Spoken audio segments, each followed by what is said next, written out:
wait for some people to arrive. Let's do that, shall we?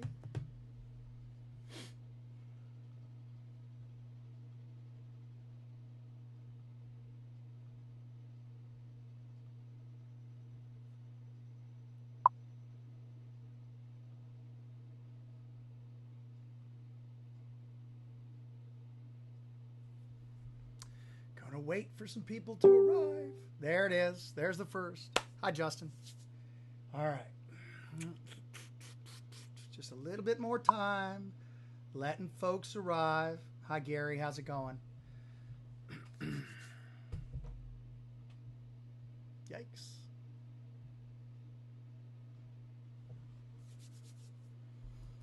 Want a treat, buddy? Whoa, look at this. Whoop. Good catch, buddy. Hey, Kay. All right.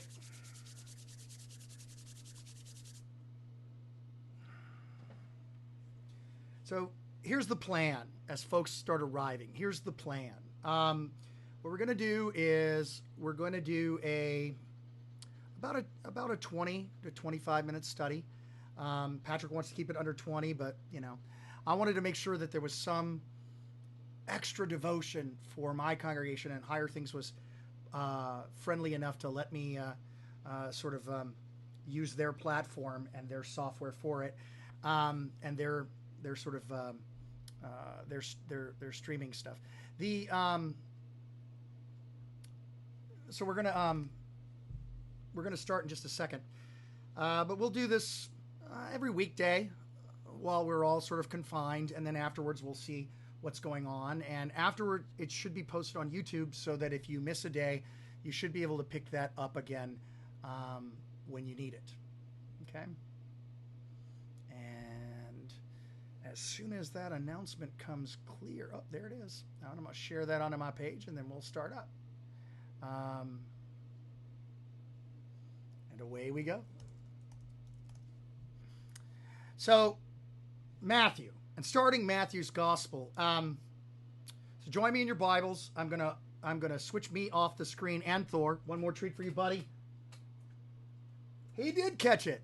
So we're gonna do Matthew's Gospel. You should see my screen, and I put the English nice and big. I'm not one that does a lot of isagogics. I don't like to do a lot of introductions with books, and so we're just going to jump in. The isagogics doesn't change the text, and I would rather you come to the conclusions that the scholars do by reading the text than by listening to them or me. This is probably, I'm 100% sure this is written by Matthew, the tax collector. Scholars today are sort of let them do their thing. Scholars place this writing somewhere in the neighborhood of 70 AD.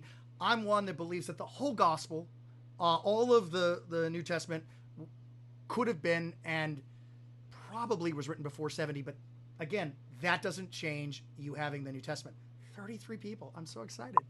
All right, so away we go. If you ask me a question and I want to interact with you, just understand that my stream, that I see your comments a little later than you do. So you see them instantaneously, but I could be ahead of you. And so let's just we'll see how this goes. The book of the genealogy of Jesus Christ, son of David, son of Abraham. The book of the genealogy, that should make your ears peak and make you think of Genesis. Genesis chapter 5, the book of the genealogy of Adam. Boom, he's 3 in a row. So we already, at the very second word, have a moment which makes us think back into the Old Testament of Adam's genealogy, Adam's list of names. And if you have Genesis later on, you can take a look at it and sort of peruse how very similar the two books begin. And the genealogy is not of Adam, it's of Adam 2.0. Jesus of Nazareth. But he doesn't call him Jesus of Nazareth. He calls him Jesus Christ. And Christ isn't his last name. Christ is his title. And Christ, Christos, is Messiah, which is anointed one. So this is the book of the genealogy of the family of the line of Jesus Christ, and he's the son of David, and he's the son of Abraham. So he's not going to go all the way back to Adam for this. He's going to go all the way back to David the king, and son of Abraham, children of Abraham, Jews. And so when the scholars say, hey, that Matthew was probably written for the Jews,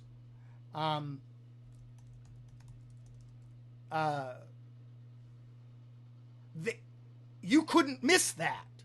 If you're of the Abraham and David crowd, as Dr. Nagel used to say, you can't miss that this is son of David, son of Abraham, son of David, the king, son of Abraham. So you want to sort of see it yourself before the scholars tell it to you, and you can't possibly miss it if you are reading the text. So the genealogy takes us back to Genesis and that long list, a Toledoth, of names of the descendants of Adam. Jesus, that's who this is about. The Christ, he's the anointed one, and we'll find out what that means as we go on through the gospel. He's the son of David, and he's the son of Abraham. Son of David, the king, which means he's the king. Son of David, son of Abraham, which means children of Abraham.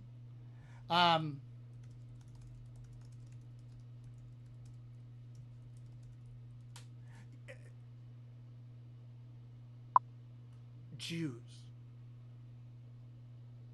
And as I respond, I'm higher things. Wow, that's kind of crazy. So like if higher things responds to you, that's me responding to you. So, okay, now we've got that done. Abraham, the father of Isaac. Now, when you read the long list, you see like,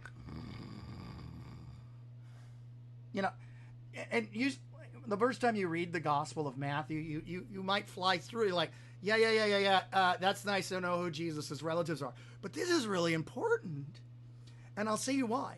But if you are cruising through this, there are certain points that are going to catch you.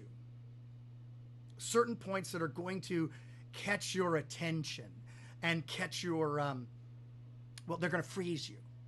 All right? Abraham was the father of Isaac. Isaac, he laughs. Abraham, this is back in Genesis. Abraham, remember, was old when he had Isaac. The whole thing was a joke. He was beyond the age in which Sarah was beyond the age in which she could give birth. So Isaac's name means he laughs. Isaac is the father of Jacob. Jacob, remember, is brother of Esau. Esau comes out first. Jacob grabs hold of the leg of Esau. Esau, his name means hairy man. Jacob means trickster, or he grasps. And so Jacob is named, he sort of grabs hold of the leg of his brother. He wants to be first, but he's second. And he's sort of a trickster. Jacob, the father of Judah and his brothers. Judah became Judah. His brothers became the nation of Israel, except for, this is sort of, but what we're catching here in verse 2 is the history of the children of Israel. Time for a sip of Diet Mountain Dew. The history of the children of Israel. That's what we're getting. And so don't snooze through this. And I'm going to pick on my buddy Joe. If my buddy Joe Madden was reading this, he would read this and they're like, yeah, let me get to the part in which Jesus actually is doing his thing. But Joe, the CPA, should slow down and read Matthew, the tax collector. See what I did there? And see that this history is going to...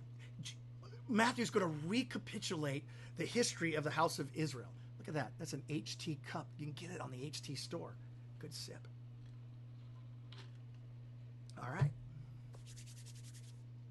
Judah, the father of Perez by Tamar, and Perez and Zariah by Tamar. So I want you to sort of, the brakes. Somebody, where Matthew's driving along, and he throws it into reverse. Okay? He just flat out throws it into reverse, because in the histories and the genealogies in the Old Testament, the women are not named. And so when women are named in this genealogy, we should sort of pause for a second and go, what's going on here? What's going on? What is the deal here? And Tamar is not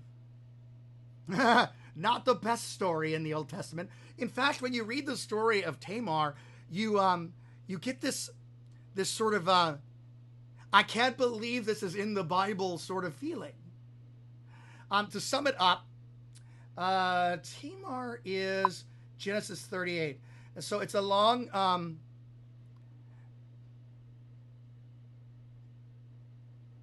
it's a long sort of it's a sordid tale. Tamar marries Judah's son, and the son dies, and so she's passed to the son's brother, and then he dies, and then he passed to the, and you get this situation where nobody wants Tamar because whoever marries Tamar dies, but the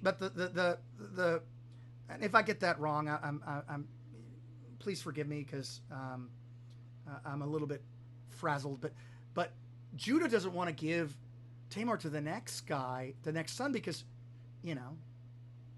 so and if there's, you can correct me in the comments if I'm wrong, it's okay. But the problem here is that Tamar, when she isn't given to the first brother's brother, when Judah sort of strings her along, dresses up like a prostitute on the side of the road, and Judah, who's like headed somewhere, sees her and is like, hubba, hubba, hey, how you doing? And she's like, hey, how you doing? And then they do the thing that prostitutes and people do, which is sordid. And he's got nothing, so he gives her he gives her a personal possession of his, and later on, when he can't find the ring, she presents the ring. When she's pregnant, she presents the ring to him, and he realizes his sin. This is one of those moments where in the South, we would be like, you would just mention her name like, Tamar. Yeah, you know what happened there. And when Matthew does it, it's like, hey, the Abraham David crowd needs to know that, the Abraham David crowd needs to know they're not squeaky clean. If you read this as an Abraham David crowd, if you read this as a good Jew in the first century, you read this, you're like, oh, yeah, about that. Yeah, about that. We don't normally talk about that because it's kind of,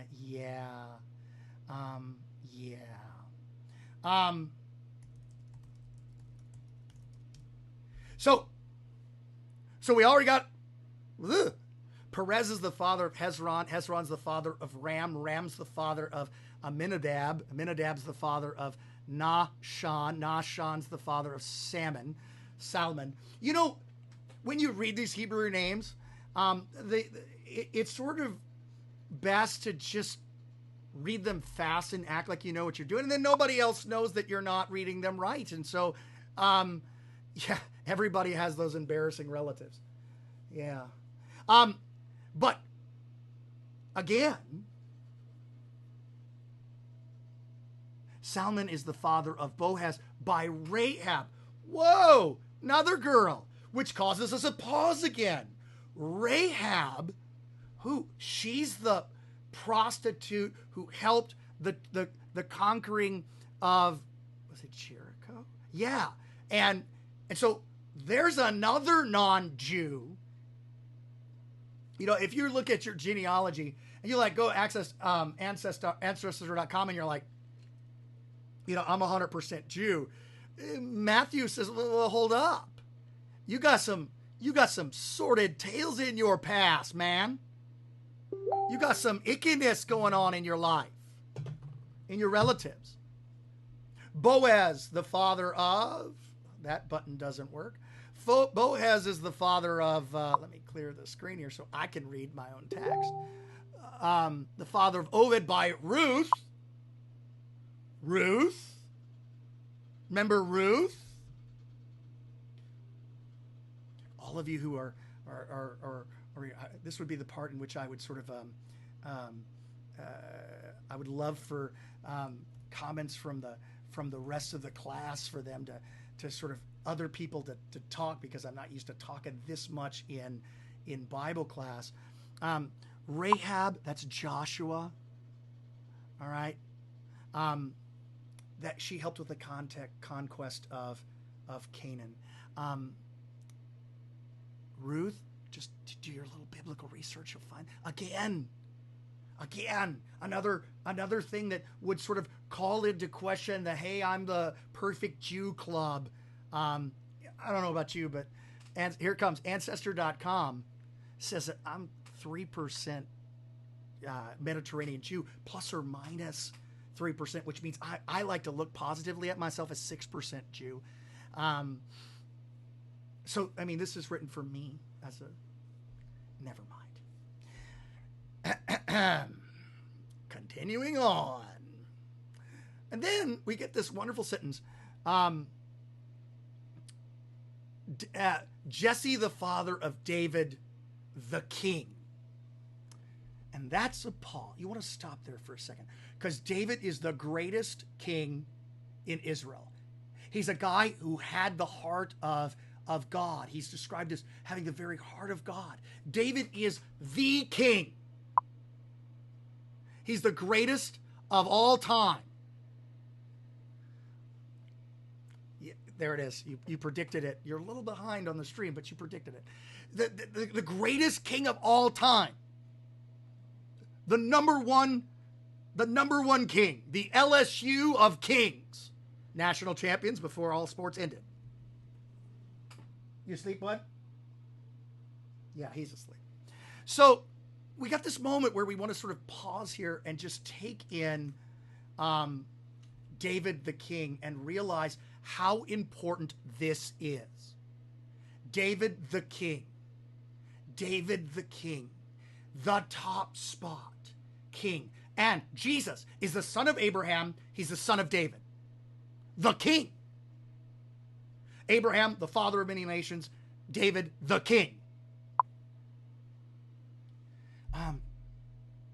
But if you're excited about being related to David, the king, what follows is, and David was the father of Solomon by the wife of Uriah is wrong, because the text actually says she who was Uriah's.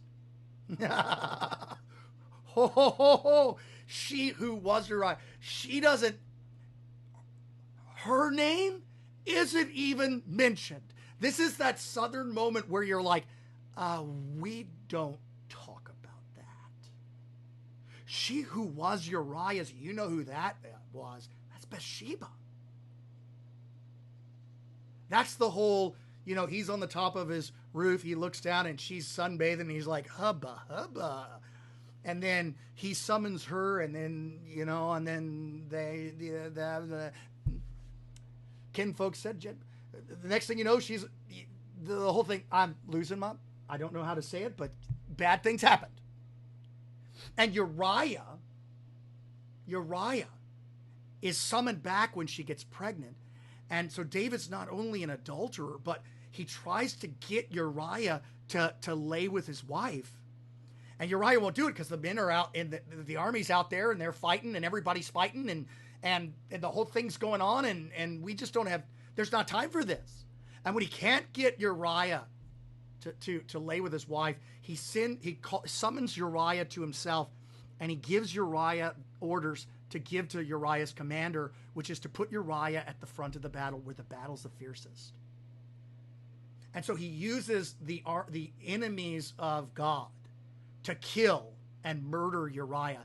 And Uriah carries his own execution order. She who was Uriah's is in the genealogy to signal to you. This is icky. The whole line is icky. If the best king in Israel is a perv, adultering murderer, what hope do we have? Well, we have hope in the son of Abraham, the son of David, the king. Solomon's the father of Rehoboam. Rehoboam's the father of Abijah. Abijah's the father of Asaph. And you could read the Chronicles and the Kings to find out more, but we're running short on time. I got like 3 minutes left. Asaph, the father of Jehoshaphat. Jehoshaphat, the father of Joram. Joram, the father of Uzziah. Uzziah, that's Isaiah's time. Uzziah, the father of Jotham. Jotham, the father of Ahaz. Ahaz, the father of Hezekiah. One of my favorite jokes is to tell somebody that that's in the book of Hezekiah. No such book exists. Hezekiah, the father of Manasseh. Manasseh, the father of Amos. Amos, the father of Josiah. Josiah, the father of Jeconiah. Jeconiah and his brothers, the time of the deportation to Babylon. When everybody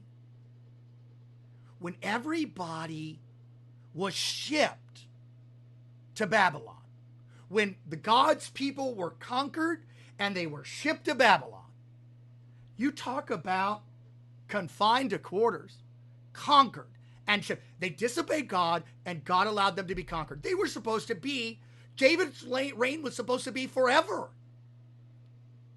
But they disobeyed God and God used Babylon to conquer them. After the deportation to Babylon, some more. Jeconiah, the Nakiah, was the father of Shealtiel. Shealtiel, the father of Zerubbabel. Zerubbabel, the father of Abiud. Abiud, the father of Eliakim. Eliakim, the father of Azor. Azor, the father of Zadok. Zadok, the father of Akim. Akim, the father of Eliud. Eliud, the father of Eleazar. Eleazar, the father of, we're getting close, Mathan. Mathan, the father of Jacob.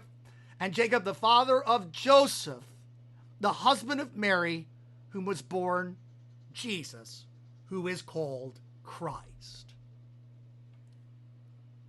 Matthew has recapitulated the whole history of Israel, and I haven't done it well in 20 minutes, but I've done it enough. Follow the girls, and you'll find the spots where it'll make it kind of follow where we were conquered, where things didn't go as planned, where Israel was conquered, his people shipped away and deported. And this is the best part, which I hope you've lasted until the end. So the generations of Abraham to David were 14. Time to do some math here at the end. The David to the deportation of thanks be to God, Brian, that the generations occur even in exile. That's good. Even while we're confined to quarters, we're still able to study the scriptures. So the generations from Abraham to David were 14 generations. From David to the deportation, 14 generations. And from the deportation to the Christ, 14 generations. Now, that's not just fun math. Abraham to David, 14. David to deportation, 14. Deportation to the Christ, 14. Now, 14, 14, and 14 is actually, I don't have Joe to help me with the calculator here, 42, which is 6 sevens. Now, you know that the Lord's number is 7, not 6. And so we have 6, 2 sevens, 2 sevens, and 2 sevens. Who's the 7th 7? Who's the guy that's going to be everything? Who's going to bring this all together and save people who have Tamar and Rahab and Ruth and she who was Uriah in their lineage? Who's going to save those people? Well, that's tomorrow. And it starts with the birth of Christ Jesus. But that's what we're going to take on tomorrow at 2 p.m. Same time, same bad channel, same bad time. But I'm going to also include a link. Now, last before you leave, remember your church at this time. Remember your church and your favorite nonprofit.